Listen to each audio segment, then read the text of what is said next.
की education system का समझ नहीं आता है।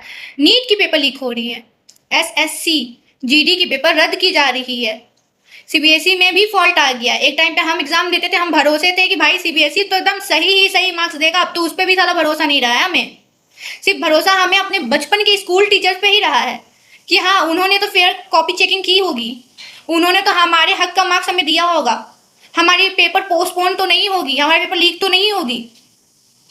बाकी एजुकेशन सिस्टम का जो मजाक उड़ा है दुनिया में, कसम से भाई मुझे नहीं लगता ये इतने पहले, इतना ज़्यादा ये पहले था जितना अभी हुआ है। और लोग अभी भी आवाज़ नहीं उठा रहे एजुकेशन मिनिस्टर पे कि आप क्या कर रहे हो, और सिस्टम पे हमारे लोगों को अभी भी हिंदू मुस्लिम और एंटी नेशनल और पाकिस्तानी यही पड़ी हुई है, बांग्लादेशी यही पड़ी हुई है। भाई इसी से निकल जाओ, कहीं तुम भटकाए जा रहे हो, तुम भटक रहे हो।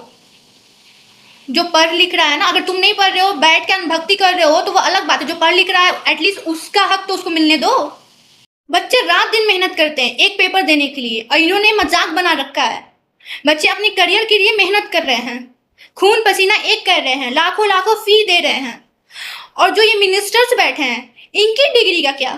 इनके पास कोई डिग्री है ही नहीं। ये कब इंपॉर्टेंस देंगे बच्चों की डिग्री और बच्चों की करियर के बारे में, जब ये खुद पढ़े लिखे होंगे ना। जो चीज से जो इंसान गुजरता है ना, उस चीज का इंपॉर्टेंस उसके पास रहता है, इनके पास नहीं है, क्योंकि इनके पास कोई डिग्री ही नहीं है।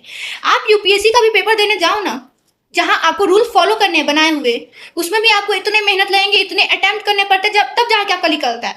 लेकिन जो बैठ के रूल बना रहा है उसको किसी डिग्री की जरूरत नहीं है, किसी पढ़ाई किसी इंटरव्यू की जरूरत है ही नहीं। उसको बस इलेक्शन में खड़े हो जाना है और झूठा एकदम ऑडियंस क्रिएट कर लेना है और वोट जीत लेना है, या वोट चोरी करके जीत लेना है। उनके लिए डिग्री नहीं होनी चाहिए क्या? उनके लिए डिग्री होनी चाहिए, उनके लिए इंटरव्यू होने चाहिए। एक इंसान पूरे देश को चलाएगा तो क्या उसके लिए डिग्री, इंटरव्यू, एग्जाम ये सब नहीं होनी चाहिए? आप इस चीज पे सवाल क्यों नहीं उठाते हो? अनभक्ति नहीं करनी चाहिए। हमें बस हमारा नेता अच्छा चाहिए, चाहे कोई भी बैठे उस पर।